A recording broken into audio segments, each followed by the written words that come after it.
Kahit hindi sa bakasyon ang paayuda ng Econin, sulit naman dahil sa wake pa lang ng Asia's Queen of Song na si Pilita Corrales ay sobra na ang pakilig ng Econin.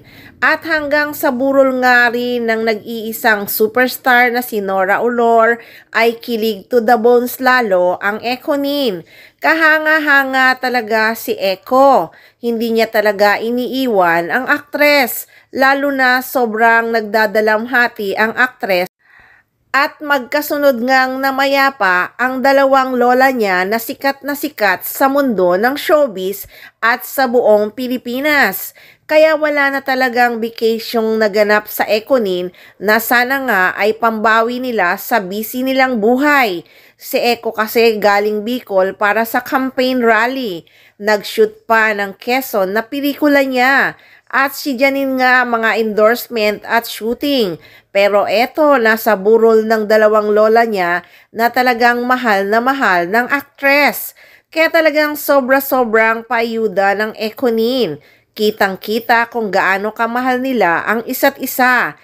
Pagod at puyat, hindi nila alintana. Ang importante sa kanila ay makasama nila sa huling sandali ang mga mahal nila sa buhay. Kaya naman tuloy ang mga fans ay nag-aalala tuloy ang mga fans nila sa health ng Econin. Baka bumigay din sa puyat at pagod. Pero syempre may pahinga naman ang Econin. Pero di yan sapat kasi yung stress at pagdadalamhati. Stay strong, Econin. We love you both. Sobra niyong pinasaya ang mga fans. Wala na talagang masasabi ang mga fans. Wala nang alinlangan. Econin is forever. So guys, marami pang magaganap sa wake ng nag-iisang superstar. Buena mano na nga ang pagdalaw ng star for all season na si Vilma Santos at iyak nga ng iyak ang tinaguriang star for all season.